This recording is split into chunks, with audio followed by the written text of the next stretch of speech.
قضائه الخبير بما في القلوب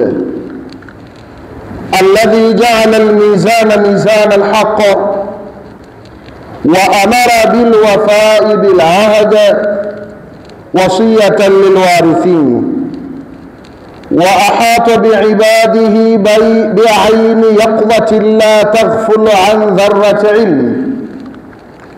وأشهد أن لا إله إلا الله وحده لا شريك له وأشهد أن سيدنا محمدا عبده ورسوله.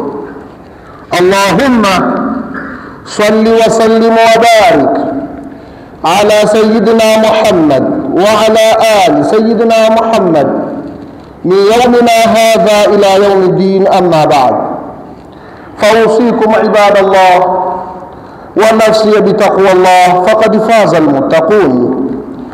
يقول الله سبحانه وتعالى في محكم كتابه العزيز المجيد: أعوذ بالله من الشيطان الرجيم.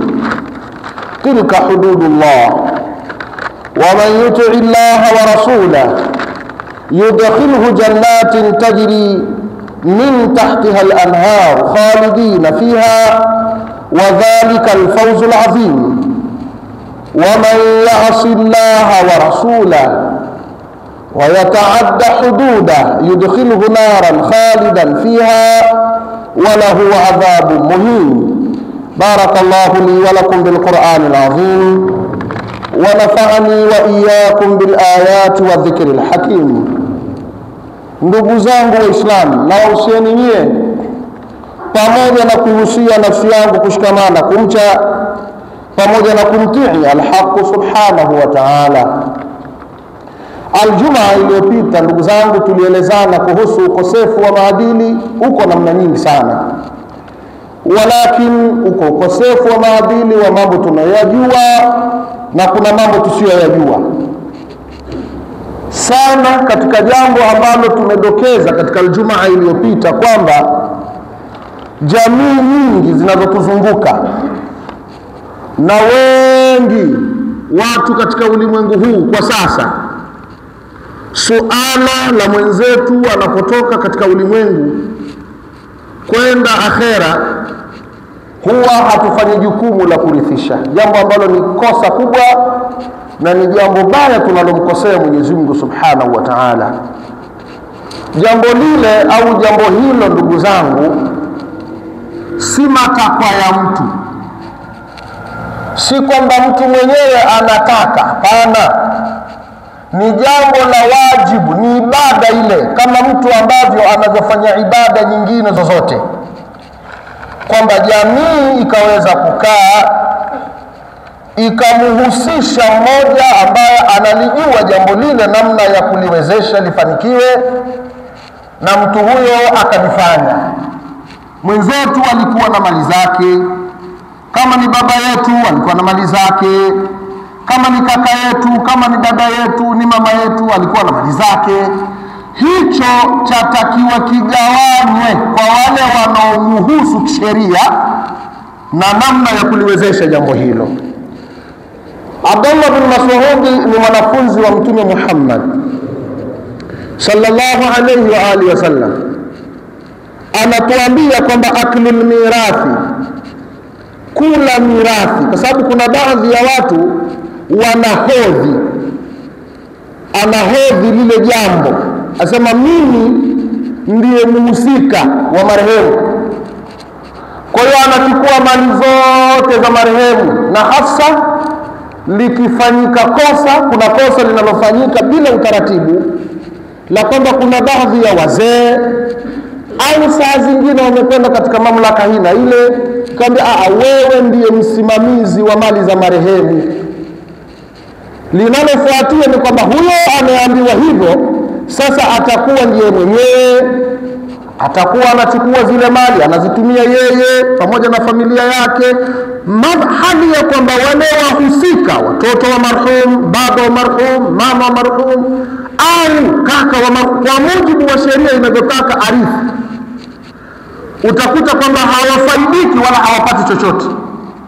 Sasa mwanafunzi huyu wa Mtume Muhammad sallallahu alaihi wasallam asema aklul mirathi, kula mirathi kama hiyo, ukahodhi ukaanza kula, kama ni magari na vitu vingine unaanza kutumia, min a'dhamil ghululi, ni katika khiana kubwa. Kama kuna khiana, basi hiyo ni katika khiana kubwa mno.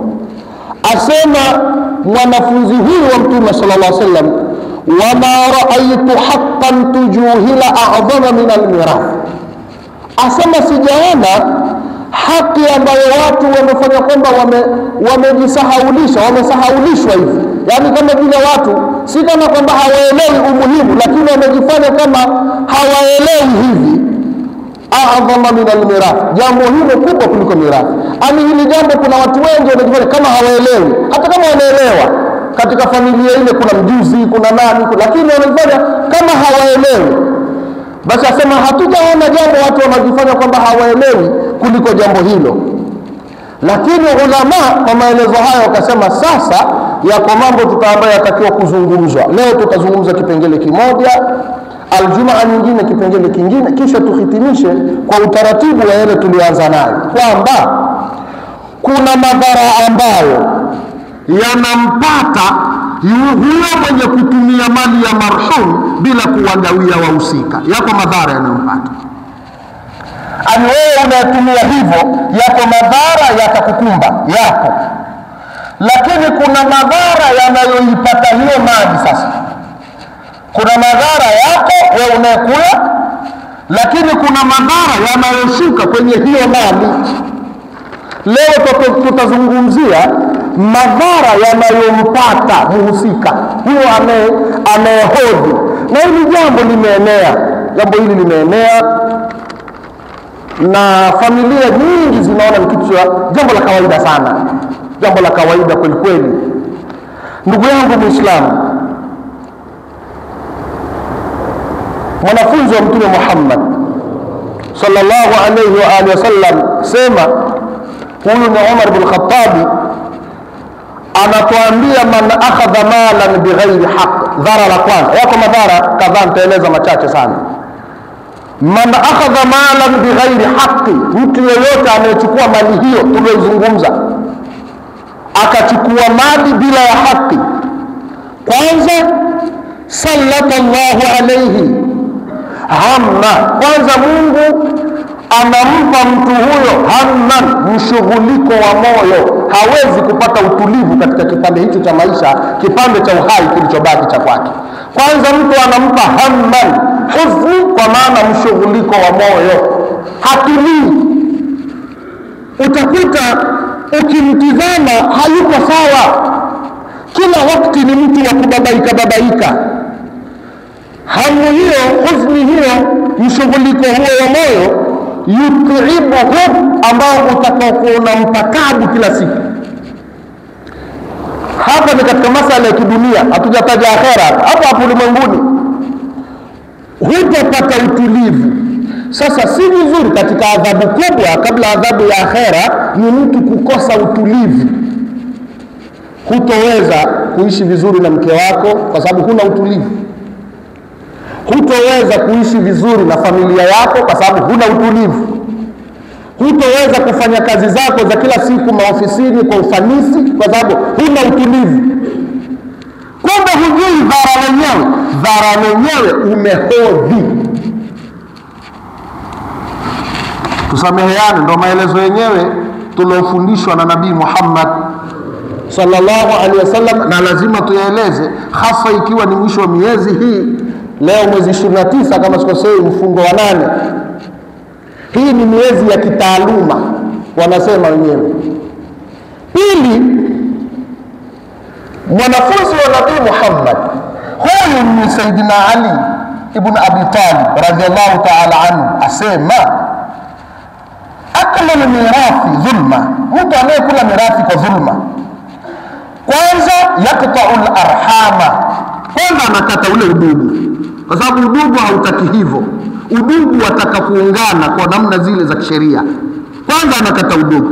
Pili, wayazra'ul adawa, anachuma anajipatia sasa uadui, kwa sababu hatopendwa tena na wale watu ambao waliokuwa wanataka wapate ile mirathi yao.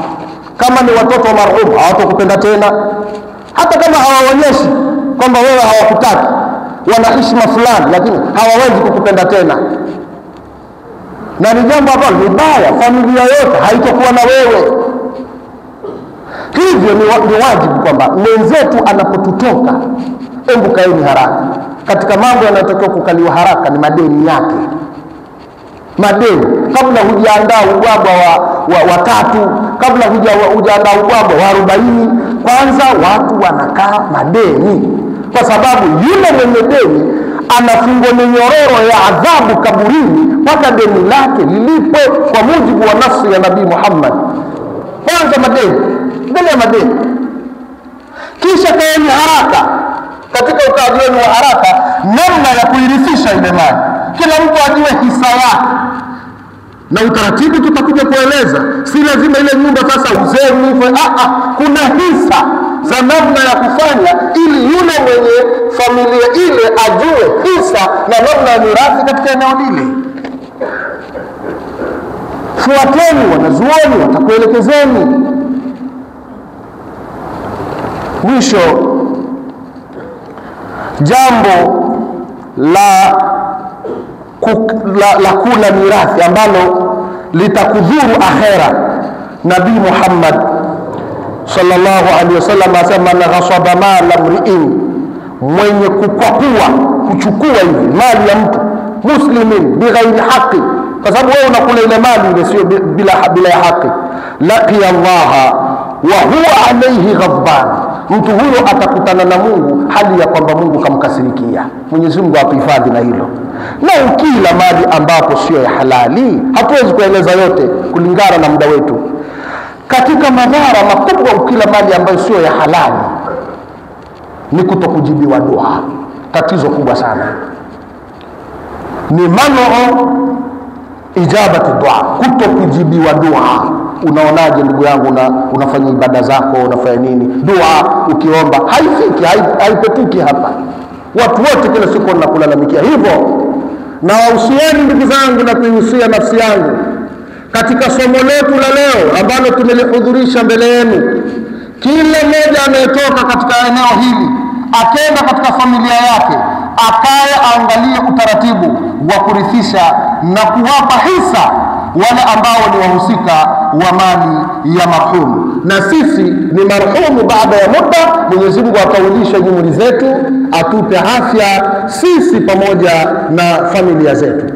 Aljumaa ijayo tutaeleza madhara ya mali yenyewe, kisha tutakuja kueleza ni kwa nini watu wa leo hawarithishani. Kwa nini watu wa leo hawarithishani? Kwa nini watu wa leo wanalimatiza jambo hawalifanyi inavyotakikana? Yote hayo insha Allah Mwenyezi Mungu akitupa umri na afya tutayaeleza. Qulu jami'an nastaghfirullah. Alhamdulillah alwahid alahad alfard as-samad alladhi lam yalid wa lam yulad wa lam yakul lahu kufuwan ahad.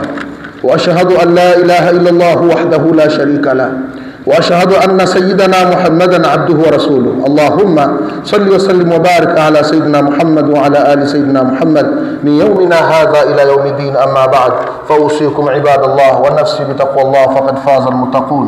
قال الله تعالى: إنما المؤمنون الذين آمنوا بالله ورسوله ثم لم يرتابوا وجاهدوا بأموالهم وأنفسهم في سبيل الله أولئك هم الصادقون. وقال تعالى: وما آتاكم الرسول فخذوه وما نهاكم عنه فانتهوا واتقوا الله إن الله شديد العقاب. وقال تعالى: إن الله وملائكته يصلون على النبي يا أيها الذين آمنوا صلوا عليه وسلموا تسليما. اللهم صل وسلم وبارك على سيدنا محمد وآله، وارض اللهم عن الخلفاء الراشدين خصيصا منهم ذي العصر العريق سيدنا أبي بكر الصديق وعمر الفاروق وعثمان ذي النورين وعلي المرتضى وكافة أصحاب رسول الله صلى الله عليه وسلم أجمعين. اللهم اجعل أمورنا بأيدي أخيارنا، اللهم اجعل أمورنا بأيدي أخيارنا ولا تجعله بأيدي أشرارنا. اللهم ارفع مقتك وغضبك عنا ولا تؤاخذنا بما فعل ويفعل السفهاء منا. اللهم اجبر كسرنا وتولى أمرنا وفك أسرنا ويسر أمورنا واشف مرضانا اللهم اشف مرضانا، اللهم اشف مرضانا وارحم موتانا وثبت على الإيمان قلوبنا، اللهم ثبت على الإيمان قلوبنا. اللهم آت أنفسنا تقواها وزكها أنت خير من زكاها إنك وليها ومولاها. اللهم ربنا اغفر لنا ذنوبنا واستر عيوبنا وأصلح قلوبنا ونق نفوسنا وارزقنا الإخلاص في القول والعمل.